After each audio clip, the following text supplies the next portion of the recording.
A very warm good evening. This is Angel. You're watching Northeast Web Shots Daily Evening Bulletin. Let's start with national news. India is fast approaching 100 crore COVID-19 vaccine doses milestone. Over 99 crore 12 lakh COVID vaccine doses administered so far. Prime Minister Modi interacted with the CEOs and experts of the global oil and gas sector through video conferencing on 20th of October. CBSE's first-term board exams for Class 10 will begin from November 30, while the exams for Class 12 are scheduled from December 1st. Andhra Pradesh, Y.S. Sharmila, sister of Andhra Pradesh Chief Minister Y.S. Jagan Mohan Reddy, on Wednesday began her 4,000-kilometer Padyatra in Telangana, covering 90 assembly constituencies out of the total 119 in the state. Sharmila recently launched the YSR Telangana party in the state. Jammu and Kashmir Union Minister Piyush Goyal, during his two-day visit to Pahalgam district in Kashmir, inaugurated a 250 mm Seer water supply scheme. This project will benefit around 10,000 people. Completion of the project will be done under the ambit of Jal Jeevan Mission within 3 months. As the counter-insurgency operation in the forest belt of Jammu and Kashmir's twin border districts of Poonch and Rajouri entered the 9th day on Tuesday, public announcements were made in Mendhar asking local residents to stay indoors for their safety. Security forces launched a cordon and search operation in dragged area of Sofian district following information about presence of militants. 2 unidentified militants were killed in an encounter with security forces in Sofian district of Jammu and Kashmir on Wednesday. The NIA is likely to take over cases related to the killing of minority community members, including those of 2 teachers and a pharmacy owner, who were among 11 civilians shot dead in targeted attacks by terrorists in different parts of Kashmir this month. Kerala Chief Minister Pinarayi Vijayan on Wednesday said a total of 39 people had lost their lives and 217 houses had been destroyed completely in the devastating landslides and flash floods that had occurred in the south-central districts of the state recently. Madhya Pradesh Mukhyamantri Rashtriya Aapke Dwar scheme will be implemented to benefit the poor tribal families by state government. The scheme is going to benefit tribal families of around 7,511 villages in 74 development blocks of 16 districts. Tamil Nadu, the opposition AIADMK on Wednesday petitioned the Tamil Nadu Governor R.N. Ravi seeking action on the ruling DMK for its alleged irregularities in the recently held civic body elections in 9 districts of the state. Telangana Chief Minister K. Chandrasekhar Rao, in his first reaction, opined that the Election Commission of India had crossed its limits in halting the Dalit Bandhu scheme in Hazurabad Assembly constituency, citing the October 30 by-election. Telangana Chief Minister K. Chandrasekhar Rao announced that the innovated Yadadri Temple complex would be inaugurated on March 28, 2022 with the conduct of the Mahakumbha Samprokshana. Bollywood, a special court on Wednesday denied bail to Aryan Khan, the son of Bollywood actor Shah Rukh Khan, observing that on the face of it, he was indulging in illicit drug activities on a regular basis. His WhatsApp chats also showed prima facie that he was in touch with drug peddlers, the court noted. V.V. Patel, special judge for the Narcotics, Drugs and Psychotropic Substances Act cases, rejected the bail pleas of Aryan Khan, his friend Arbaz Merchant, 26, and fashion model Munmun Damecha, 28. Coming towards the defense news, Army inducts upgraded L-70 anti-aircraft guns in forward areas along LAC in Arunachal Pradesh sector, in addition to its existing M777 howitzers and Swedish Bofors guns. External Affairs Minister S. Jaishankar on 19 October visited Israel's Ovada Air Base to meet the Indian contingent participants in the biennial Blue Flag exercise involving Air Force missions from 8 countries that aims to share knowledge and combat experience to improve operational capabilities. A total of 85 Indian Air Force personnel are taking part in the exercise, along with 5 upgraded Mirage 2000 fighter aircraft. The Blue Flag drill is a biannual exercise designed to strengthen Israel's military operation internationally.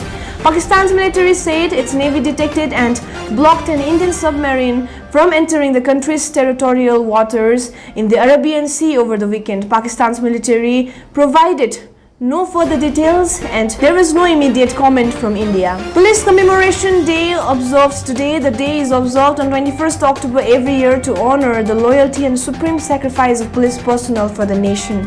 It was on this day in 1959 when the Central Reserve Police Force (CRPF) scripted a saga of valor and sacrifice in the inaccessible, inhospitable terrain of hot springs in Ladakh. A patrol party of 20 personnel of CRPF and Intelligence Bureau had gone to search for a missing reconnaissance party when it was ambushed by the Chinese army. The Indian Navy under the Indian Armed Forces has released Indian Navy SSR-AA Sailor Notification 2021 inviting online applications from eligible and interested Indian nationals unmarried male for filing 2,500 vacancies to the post of sailors in Indian Navy through direct recruitment to be posted across Indian Navy units in India on a full-time basis. The online registration on joinindiannavy.gov.in started on October 16, 2021 and ends on October 25, 2021. Coming towards the international news, External Affairs Minister Dr. S. Jaishankar, who is on a 5-day visit to Israel, called on Prime Minister Naftali Bennett. He conveyed the greetings of PM Modi. In a tweet, Dr. Jaishankar said, "It was warm and rich discussion on realizing the full potential of the strategic partnership."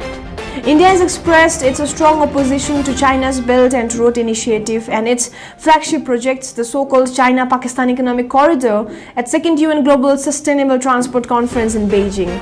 The conference was hosted by China in Beijing from 14th to 16th of October under the aegis of the UN Department of Economic and Social Affairs. India to highlight Pakistan's role at FATF over Jammu and Kashmir infiltration and killings. India is likely to highlight Pakistan's inaction in curbing terrorism financing by raising the issue of the recent terrorist infiltration attempts in Poonch at the ongoing Financial Action Task Force plenary meeting at Paris. The government of India has reviewed the existing guidelines for international arrivals as the global trajectory of the COVID-19 pandemic continues to decline, with increasing vaccination coverage across the globe resulting in the changing nature of the pandemic. India and Russia have signed a memorandum of understanding to collaborate in mining and steel sector. Under National Steel Policy 2017, India aims to reach 300 million ton steel production by 2030.